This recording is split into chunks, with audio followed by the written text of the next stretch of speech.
I can buy a duplex in Milwaukee for $100,000.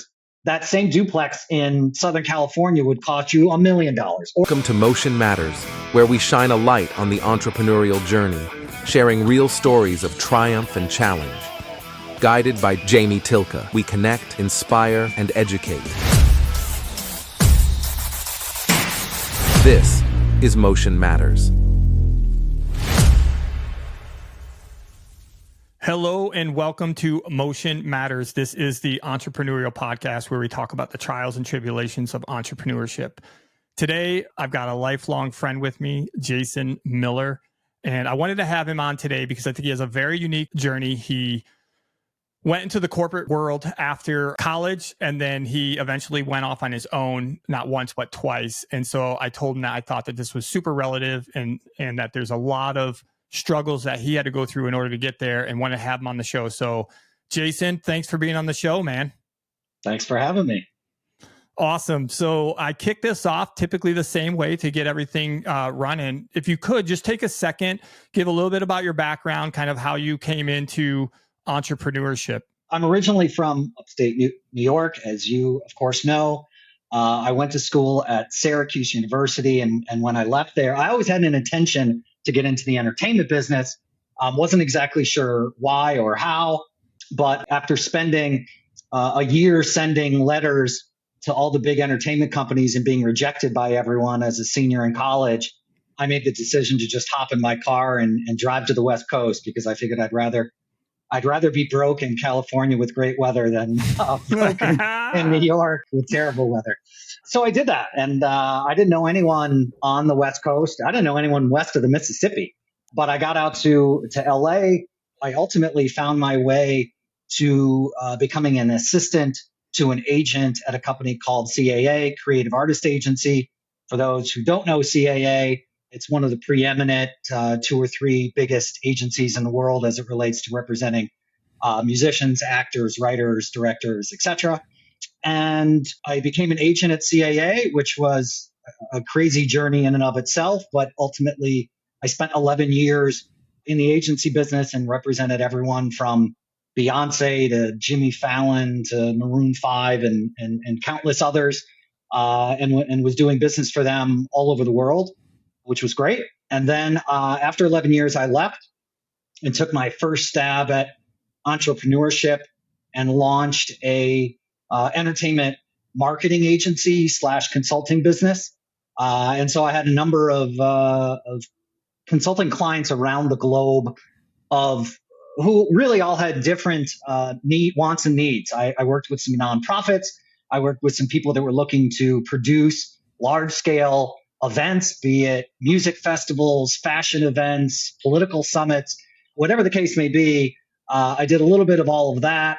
Again, all over the world, all 5 continents, went to some crazy, crazy places.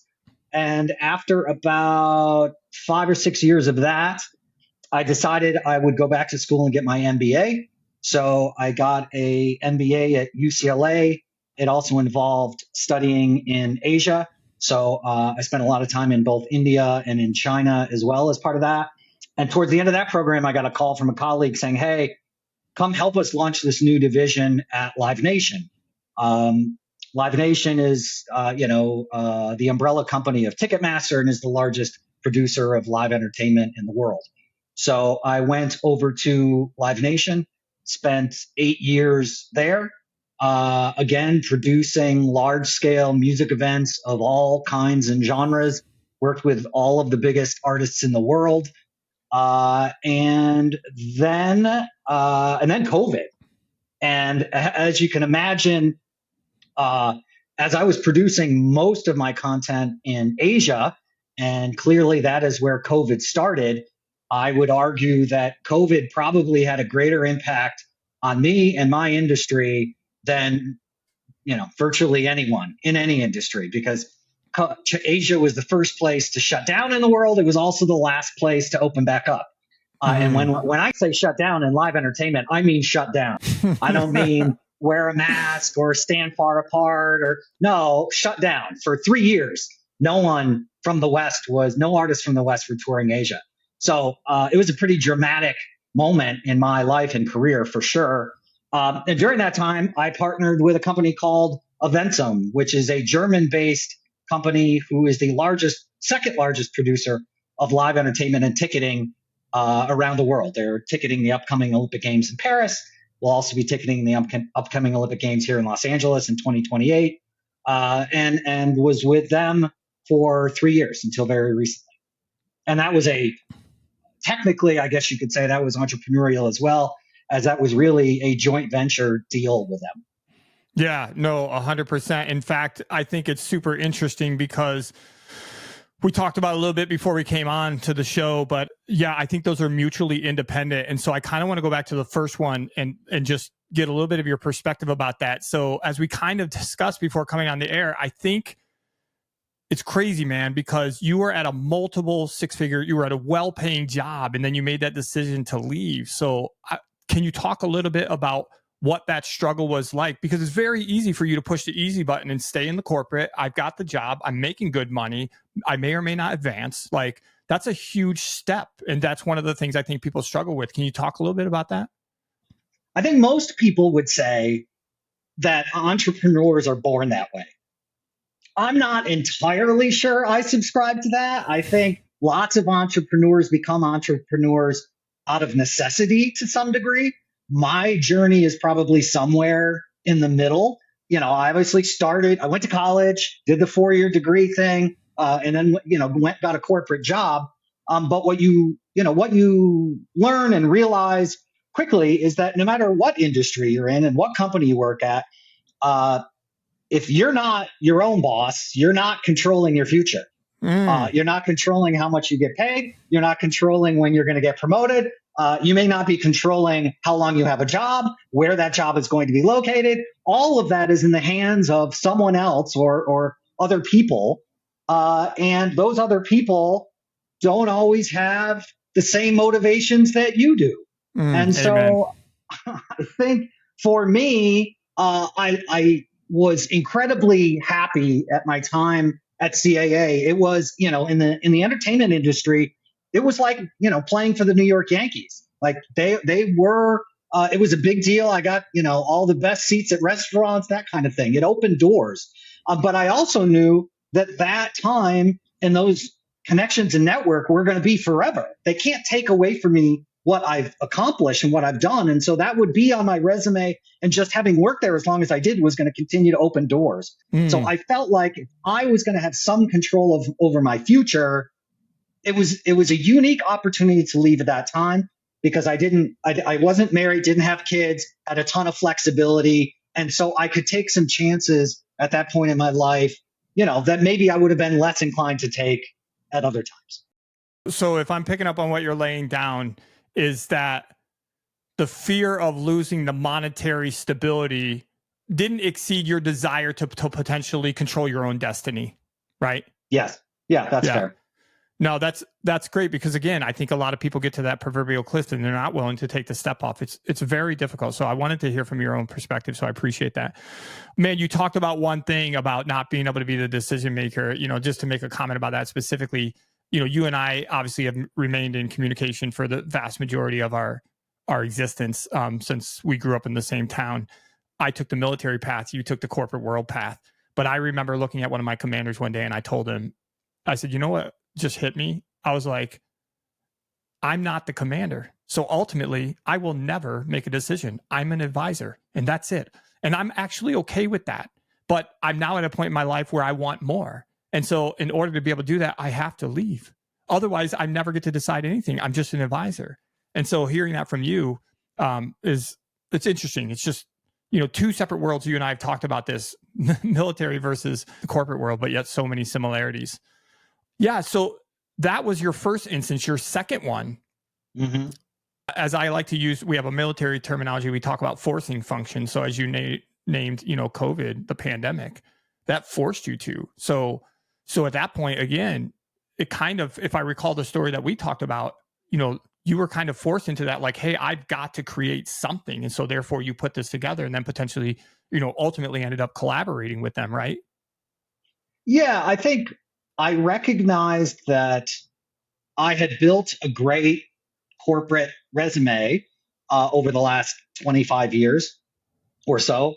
But if I wanted to accelerate the path in a variety of different ways, then I didn't want to sit around waiting for the phone to ring. Like, yes, I have a resume. Yes, my skills are wanted by certain employers. But rather than sit around and wait for that, I would, force the issue a bit more and try and create something that I could work on, that I could build, that I could frankly get some credit for, whether it succeeded or not, and do it that way. So I found a partner in the entertainment business that had the resources that were required to launch something like that. I think that's being resourceful, right? Again, another attribute of entrepreneurship and the ability to be able to succeed ultimately. So that's why before we came on, I said, you pulled it off not once, but twice, separated by time, but still within the same industry. I think that's super impressive. Kind of going back to your first iteration, I know that you already kind of alluded to it earlier. There were several times where you were traveling all over. I know you did a lot of shows over in Africa and stuff. So one of my questions is, during that first iteration, because that was your first trial of truly running all facets of what your business and your company was, can you talk about one time in which you had like a significant thing you had to deal with and how you kind of dealt with that? Why did you not just give up right then, and how did you navigate that? Can you think of something? Producing large scale events in Western Africa using some of the biggest entertainers in the world, that combination brings with it insane challenges. I've done countless events in the United States as well at a very large scale. And I can promise you they were all easier than trying to navigate through producing big events overseas. I would say the same is true, again, with no disrespect to my peers that do the same thing as I've done here in North America. When you get into other parts of the world, other continents, where you're dealing with currency issues, safety issues, government issues, language issues, religious issues, all of these things make it really difficult to achieve the goal. I'm sure a lot of these conversations sound similar in your military background. So whether it was Africa or China or elsewhere, there was always, every day, there was some crazy challenge. XYZ artist that you all have heard of wants one type of grand piano. Well, guess what? That grand piano doesn't exist on the continent of Africa. So how are we going to get it there? Right? Like stuff like that. It's every day. It's every day. So it's tough to point to one. But we were literally building large venues from scratch. Like, yes, new venues are built, but you don't book the event before the venue's built. Like, yeah. You know what I mean? I mean, this is the kind of challenges that came with working in emerging markets around the world. Yeah, no, that's exactly what I'm talking about. And I know you probably have dozens and dozens of stories, but again, it goes to the whole point of like, you're faced with a challenge. Are you able to adapt and be resourceful and find the solution? I mean, it would have been very easy for you to say, you know what, that's simply not going to work. We can't do that. We can't get the piano. So no, we're just going to, but no is not an option. As I like to say to people frequently, I was like, don't tell me how we can't. Let's only talk about how we can. That's what I need to figure out right now. Yeah. And ultimately that was the conversation at the time I had with my local African client. By the way, it wasn't just the piano. There was all sorts of production that was required to put on a show at the level he wanted to put on. And it just wasn't available locally. And so when he asked me, well, what do we do? My answer was, you rent a really big plane and you fly it here. And so what did we do? We rented the largest jetliner in the world, which is Russian. It's called an Antonov. You can Google it. It's a gigantic aircraft that you can put a lot of stuff in. And we flew it in. Was that cheap? No, it was not cheap. But that's, there are solutions to every problem. Yeah. And I know that we've talked also about, I know you had issues with security, right? Meaning that there was clients of yours that were like, well, I don't know if I feel comfortable because of whatever the circumstances were of the moment, right? You've had that happen to you before as well. Yeah, we've had, not only local security issues, whether it's on the artist's behalf, whether it's on the fans' behalf, but it doesn't stop. There's also, on the other hand, we've had, clients that don't want to go particular countries because of political or religious issues, cultural issues. All of that is problematic when you're in the business of trying to produce large scale events. It's not for lack of desire or want. The reality is there are fans for every artist all over the world. Now, getting that artist to that part of the world is a whole other conversation. Yeah, this seems probably a little bit simplistic in its, on the front side, but what's your perspective on the importance of having a team to help you support that? Because I know what I've learned past 5 years is that I thought I could do everything, but I tell people, man, I don't care how fast you are, how strong you are, man, unless you have a team of people, at some point you outrun your headlights, right? There's just not enough time in the day, not enough resources in a single person.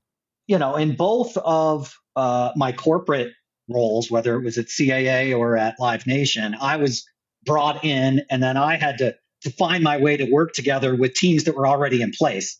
In some cases, I was building those teams as well. And in many cases, those teams were remote, which adds a whole nother level of complexity. Again, if English is their second language, time zones, all sorts of stuff. But certainly when I was an entrepreneur, very much without a team, I was going to do nothing because I was literally starting as a single guy. I was a consultant. And in many cases, I was brought in to produce an event. Well, I can't produce an event by myself. I need an entire team of people who are far more educated about certain things than I am to make sure that they're putting the cord in the right hole so that sound comes out at the end, right? That's not what I do for a living. So finding the right team, paying them well to get the best people, finding a way to pay them well, finding a way to convince your partner to pay them well if they want an event to be executed or the project to be executed at the level they want it operated at. All of that is part of the journey. All of that is part of the business development work. I think business development or sales, whatever you want to call it, it doesn't matter who you are or where you are. It's always going to be part of what you do. And certainly as an entrepreneur, it was at the forefront. Just that last sentence, the last two sentences that you said, I mean, there was at least, I couldn't keep up with it, but 4 or 5 specific examples that you kind of cited in the importance of being able to be resilient, right? And I just say that because I feel like that kills a lot of people. My analogy that I always use is most people won't step up the cliff, but if they do and they're down there swimming in the water, something bumps their leg and they run back to shore. They're like, hell with this. I'm going back to the 9 to 5. I'm going to work at Taco Bell, Walmart, whatever. In your case, it was a little bit better than that. So good for you. Hey, I wanted to ask you something too, and we didn't address it. So I just want to ask it, right? And so what was one of the sacrifices that you had to make in order to take that leap of faith into there? I mean, we talked about the monetary side, but is there any other things that you kind of felt like you potentially sacrificed? It could have even been a short-term sacrifice for a long-term gain. Yeah. I mean, when I jumped to the West Coast with no job opportunity, I didn't have much to sacrifice, or at least that's the way I looked at it. I can promise you, I'm not sure my parents looked at it the same way. They were like, he's crazy. Why would he do that? Why would he move to the farthest point from here in North America with no job and no connections? But it's what I wanted. And I felt like, well, what do I have to lose? If it doesn't work out, I'll just come back. And so I guess I didn't really sacrifice much of anything in that first leap. It was really the leaps after that. And I think for me, I always felt like I want to have some control over my future. I want to control my destiny to some degree.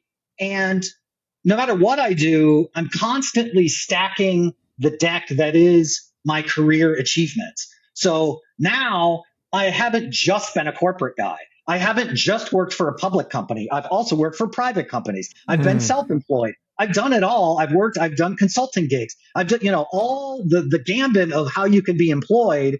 I've done. And so I never looked at any one move as sacrificing necessarily. Perhaps it was sacrificing my sanity in the short term because I was worried about how it was all going to play out. But I also felt like if if I could make these incremental moves that would get me closer to the finish line and build the kind of career and the kind of lifestyle that I wanted to have long term, then it was worth that short term uncertainty. No, that's good. I appreciate that. That's good perspective and answers the question. It actually kind of segues into another question. So for you, and this is kind of going to be the last question about the music industry, because I also know that you've dabbled in real estate, and so I want to leave time to talk about that as well. But my last question is with regards to that, your two entrepreneurial endeavors within the music industry, like for you specifically with what your goals and aspirations are, like how would you define success in your industry? Like what does that mean to you?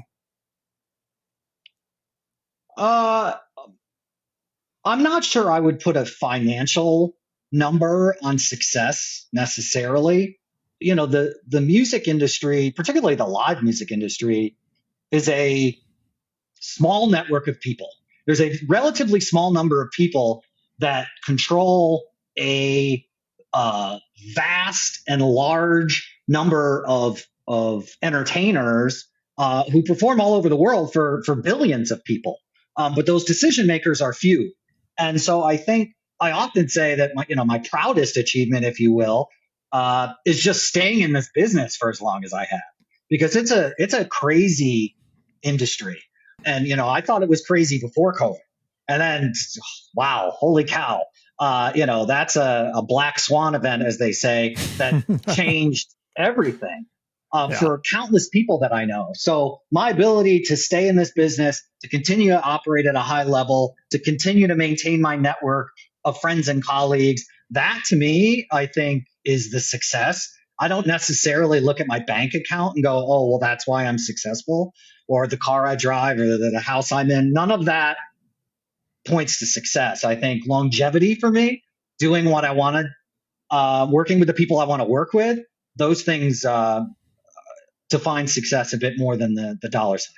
Awesome. That makes awesome sense. Yeah, let's transition. Let's talk a little bit about your real estate entrepreneurial journey. So it's funny because ours started off at a very similar time. Now, to some extent, yours started off well before mine because you had already bought your own families, which because you live in a market where the appreciation is just sometimes unbelievable. You would throw prices at me. I'd be like, there's no fucking way, bro. And you're like, no, I'm telling you, I just sold my house for that much. Yeah. So yeah, kind of, can you talk a little bit about what sparked that interest for you to take it to the next level? Like, I want to do more than just own my own house. Like, how did that come about for you? Yeah. In the very beginning, it wasn't more than that. I mean, I think I'm old enough to still have a lot of those sort of older generation wants and desires of just owning a home. Mm-hmm. And being able to do what I want to that home whenever I want and not having to ask someone's permission. So I bought a home as early as I could. I don't remember exactly how old I was. I think I was, probably 26, 27. But as you point out, even back then, this would have been the year 2000 in Los Angeles. And even then, the house I bought was less than 900 square feet, and I paid $450,000 for it. This was a small house. I had apartments that were bigger than the house I bought. And again, I'm quite sure my parents thought I was crazy, but I knew I had been here long enough to understand the market, and I knew I was buying in a really attractive area, and it was only going to appreciate. And sure enough, 4 years later, I sold it for double.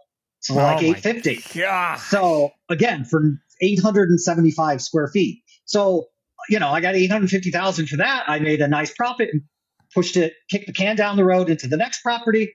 And so over time, just owning homes in Los Angeles, I thought, holy cow, early in my career, I was making more money in my home appreciation than I was in my salary. Yep. So I thought to myself, wow, I always had in the back of my head, this is amazing. This is fantastic. And I'm clearly going to keep buying houses here in Los Angeles because this is just great.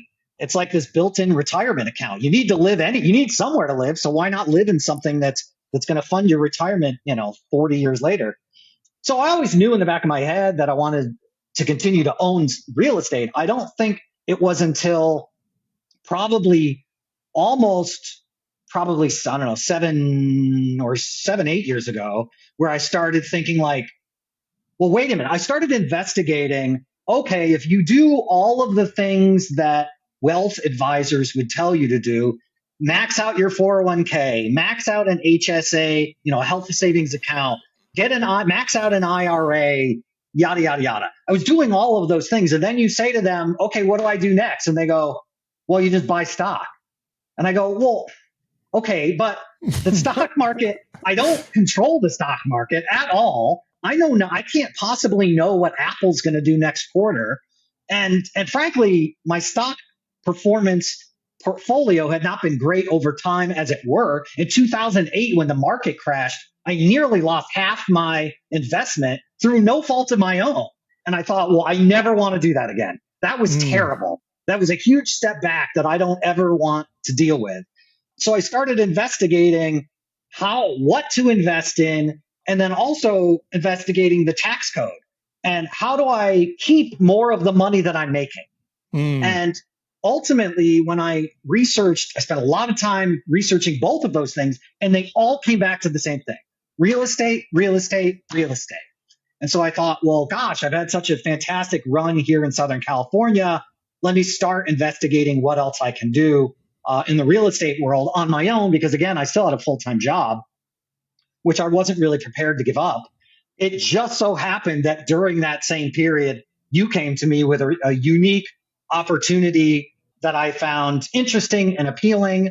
And certainly it was a risk, but I felt like, particularly at that moment when I had a great corporate job, that it was a risk worth taking. And I could, in this case, dip my toe in the water, provide some operating capital, but give it to someone on the ground to do most of the legwork. And so I think that combination is why it was appealing to me. And maybe you'll want to jump back to that, I don't know, but that is what spurred beyond that me to do more and more of this, and to take the time and to lay a path towards me buying more and more real estate. And now, I've flipped before. I've done syndication deals on giant, 500 unit apartment complexes. And then I also, in addition to what I co-own with you, I also own, probably 25 units spread across 5 states outside of what I own here in Southern California. So yeah, I love real estate, and I love real estate for all the reasons that are the opposite of the entertainment business. They couldn't be more different. And that's exactly what I love about it. Yeah, I have a fat ass cheese smile because I'm listening to it, and obviously I know your journey. Again, we've been kind of walking in parallel and some cross passing stuff, and the fact that in, let's call it roughly 4 years, maybe slightly more, slightly less, you're at 25 units. That's crazy. That's probably not even counting the one that we co-own together, do we? Yeah, I own 10 properties. One of them with you is a dozen of those 10. Yeah. And yeah, there's probably another 20 something units. Yeah. That's awesome, man. Because I mean, you've obviously, you climbed the corporate ladder, you've done all the stuff that we've already discussed, and it puts you in a good financial position. You also made, good financial choices. I'm very open and tell people my story all the time. I said, I was incredibly fiscally irresponsible. Don't do that. But that puts you in a position. So, right, that's why it was such a good match is, right, I had the idea, the vision, I had the ability to do the work. You had the funds and credibility. And so we, I tell people when I tell the story about our situation, I say, I told my buddy, I said, look, it's going to cost roughly $500,000. We'll be done in 18 months. I said, 4 years later, $1.4 million. He's like, what the fuck happened, bro? I said, however, the good news story is it came back at $2.27 million. So although we have to keep a lot of the equity in there, we didn't lose. No. And it's highly tax advantaged, which as somebody who's still in the corporate world is a major factor in why I investigated real estate in the first place and why I've stayed in it. And I love, the entertainment business provides chaos in my life, I guess, in a good way. It's this crazy roller coaster. And as if it wasn't crazy enough, then COVID comes along and throws a complete wrench in the entire industry. Real estate is the exact opposite. There's no ego. There's no emotion. I can wrap my hands around a building and now I own it. And there's nothing you can do about it. It doesn't get sick. Whether a million COVIDs can come along and everyone's still going to need a house to live in. So I love real estate. And it's like I get both sides of my brain get to work simultaneously. When I'm doing my real estate stuff, it's very straightforward. It's about numbers and strategy. And when I'm working in the entertainment business, it's a bit more creative, but there's some similarities as well. But it's really great to operate in both spaces. So you don't have to take too much time, but talk a little bit about this for anybody that's listening in your area, in high price places like Los Angeles, Chicago, Miami. I do remember specifically when I first talked to you about this. I mean, we had actually talked about it before I truly went into it because I kind of dabbled and went off on my own and it, failed and stuff. But talk to me. One of the reasons why you went outside of your market, if I recall, it was because it was just crazy expensive for you to get involved, correct? Yeah. I mean, it's really continues to be the reason that I don't invest in California today. California, what you read in the news is one thing. The actual is something entirely different. What I can say is I do love California in general. I think it's the most beautiful state in the country, and it provides tremendous opportunity in all kinds of industries, and certainly being in entertainment, for me, it's a major factor. However, what I don't find appealing about California from a real estate investing perspective is a little thing called cash flow. And you don't get a heck of a lot of it here. The cost to buy is very high. The cost to build is very high. And ultimately, at the end, your cash flow at the end tends to be pretty low. And that, by the way, that was before interest rates went through the roof. So for me, I target what I view as cash flowing markets where I can buy properties. I can buy a duplex in Milwaukee for $100,000. That same duplex in Southern California would cost you $1 million or more. And the rent and all the expenses, my net still is profitable every month. And that's just today. And that doesn't include the appreciation and the mortgage pay down and everything else that I love about real estate. So for me, yeah, I tend to invest in markets in the Midwest, in the Sun Belt. Ideally, I like markets that are 100,000 people or more because of job opportunities. You can rent your units faster, et cetera, et cetera. And that tends to be where I invest all of my time and energy. Just for the sake of letting listeners know, I want to share that I'll never forget when I called you and I said, bro, I found it. And you're like, what? And I go, I found the place, man. We're going to buy this. And you're like, okay, what's the information? I go, it's 12 units. You're like, okay. And I go, it's $300,000. And you just start laughing. You go, shut the fuck up, dude. You can't buy 12 units for $3. I'm like, I'm telling you right now, it's $300,000 because for you in Southern California, in Los Angeles specifically, it doesn't even compute. I mean, that exact place would have been what? I mean, $1.52 million or so. I don't know, something ridiculous, I'm sure. Well, yeah, again, my first house was $450 and it was 900 square feet. That was 20 years ago. 20 years ago. So yeah, the idea that 3-4 years ago I could buy 12 units for $300,000. Now, granted, neither one of us would want to have lived in any of those 12 units, but the property was, the land was beautiful, and the potential was there. If anybody's listening and they're making a couple $100,000 or so, and they're living in one of those markets that's just super high and hard to get into, what would your advice be to them on how do you get in the game? If they live in one of those expensive markets? Yeah. If there's another person, they're living in the LA and they're just like, shit, I can't even get started. Like I have capital, but it's just too much. So what's your advice on them on how to get in the game? Yeah, I've done a combination of things. I've spent some time. I mean, the social media game now, it goes without saying, is a total game changer. Mm-hmm. And so the ability to communicate or to see other people communicate to you via social media really has made it all possible. And so through the years, I've found it's been twofold. On one side, I've spent a lot of time and energy building up my business. And when I say my business, I mean a business that I own, right? Not the corporate world, not necessarily somebody's giving me a paycheck every month, but a business that I own and pay taxes on every year, building up the history of that business and the history that that business can provide to a bank as it relates to credit. And then on the other side, building up my relationship with agents and wholesalers that don't live where I live. They live in the markets, or they operate at least in the markets where I want to operate in. And they can provide meaningful information, intel about the ground. What is that neighborhood actually like?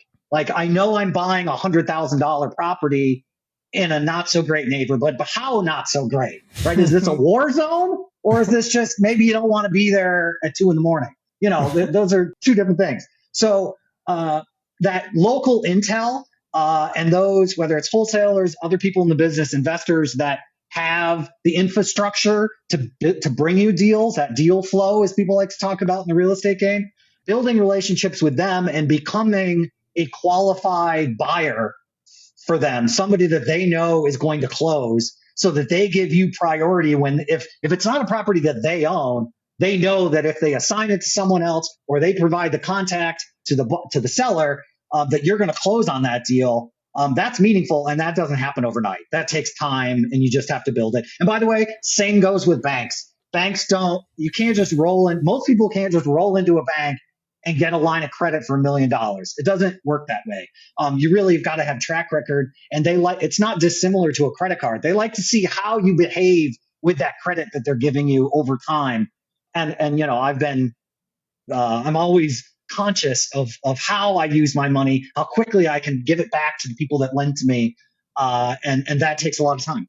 Yeah, you shared an awesome story right before we came on too about your most recent purchase just this past week. And you were basically lining out for me how you and this other guy have done a few deals now, and you've gotten to the point where you love the fact that he has it completely packaged for you, and he loves the fact that he knows that if you say you're going to do it, you're doing it, and it's a done deal. And so now he leans forward to you, and that's where you start getting the preferential, sneak peek, if you will, the insider advantage. Would you concur? Yeah, and whether it's wholesalers or real estate agents anywhere in the country, they're all going to operate a little differently. So I think it's sort of about finding your tribe and finding the people that want to operate the way that you want to operate, and you have the same goals in mind. So I scratch his back and he scratches mine. And that hasn't been the case with lots of wholesalers. Lots of wholesalers will try and sell you a property that they claim needs $2,000 in renovations. And you take a look at the pictures and you're like, no one is living in that for $2,000. Like, that is hundreds of thousands of dollars of rehab. That's not the business I'm in. I don't want to do that. I want something someone can live in tomorrow, if not something that someone's already living in. But not every investor is like that. If you're doing a flip, yeah, I probably do want something that no one would ever want to live in. But I don't really have the time or energy to do that right now. So it's all a little different, but it all takes time to find your tribe, to make sure that you're all kind of, rowing in the same direction. Yeah, you hit on the number one thing that I constantly try to drive home to people. I kind of break it down in a four-legged stool, and there's discrepancies and people talk about it, but I tell them, like, you either have to have credibility, you have to have the ability to be boots on the ground, you have to have finances, or you better find the deal. Like, if you can bring one of those four things to the table, then find the other people that can do the other thing. And that's kind of essentially what happened with you and I, right? You had the credibility, you had the finances, I found the deal, and I was going to handle it on the ground. So it's like, boom, let's do this thing. So no, I appreciate that you shared that. So I'm looking at the clock, and I know we're getting ready to kind of wind down here. I want to ask a couple things as we kind of get out of here. So the first thing that I would ask is, what advice would you offer to any aspiring entrepreneur? And that can be whether they're starting their own business or whether they want to get into the real estate and investing. Like, what would be a key piece of information that you would offer them is, to help inspire them or to, help them understand what that journey is going to look like? The real world is never easy. And it's even harder when you're trying to be a quote entrepreneur, and you can call that, that could look like a million different things to a million different people. But the truth is, no matter what it is, There's going to be a ton of hurdles, and it's never going to happen as quickly as you would like. Mm. And I think for me, I realized pretty quickly, and certainly I threw myself into the lion's den coming to Los Angeles and Hollywood at such a young age, but no one's going to hand it to you. No one. So you either got to go out there and scratch and claw for every little piece, or you're going to sit back and not. And that's fine too, right? My company, my personal business, my LLC is called Never Settle, right? And that's how I sort of approach all of my entrepreneurial journeys. I don't want, I guess it was, there's a couple of quotes that some of them you might have heard that I sort of follow. There's two in particular. So one is the famous Wayne Gretzky, who said, you're going to miss 100% of the shots you don't take. Yep. And another one is a little less known one is by the martial artist Bruce Lee, who said, to hell with circumstances, I create opportunities. And for me, that's the way I look at it. I'm not willing to just sit back and wait for the phone to ring. I'm going to go out there and seek success. I'm going to go out there and build a track record. I'm going to go out there and build a resume that differentiates myself from the guy next door.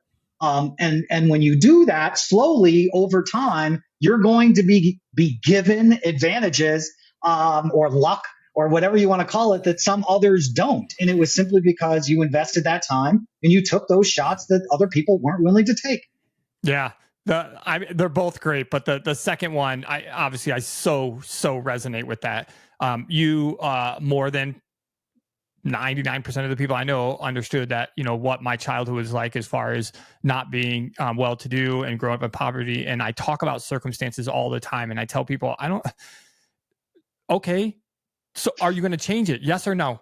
Like, fucking do something, bro.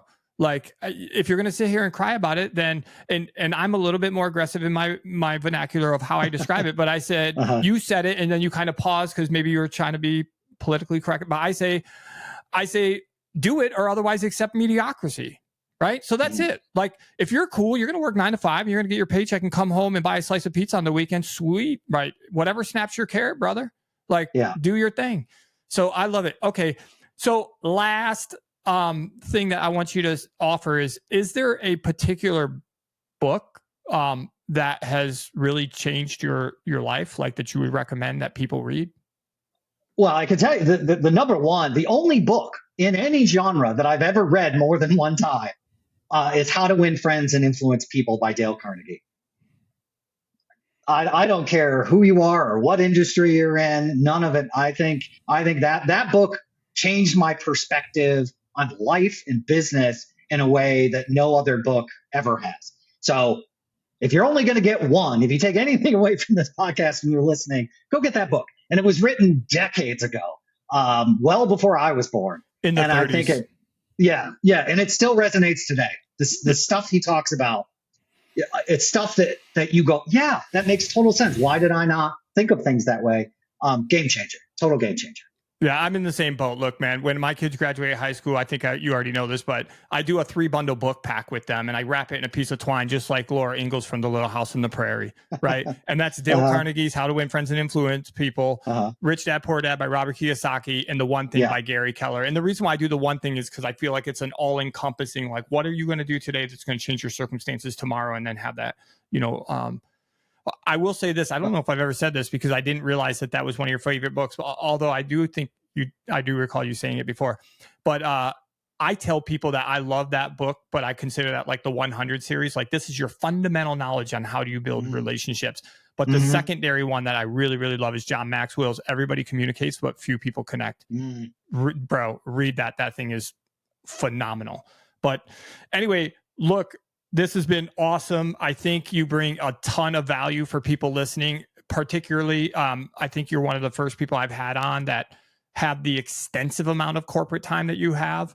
And then you intermittently took your stab at entrepreneurship and success. I would say to some extent you were successful at it, and then that ultimately led to real estate. So, thanks for coming on. Thanks for sharing all your insights. And I definitely feel like this is going to be value added for people. And I'm hoping that there's some other people that are just listening out there and they're like, dang, man, like, there is a pathway, because that's ultimately what we're trying to do, is inspire people. So thanks, Jason. I really appreciate you being on the show.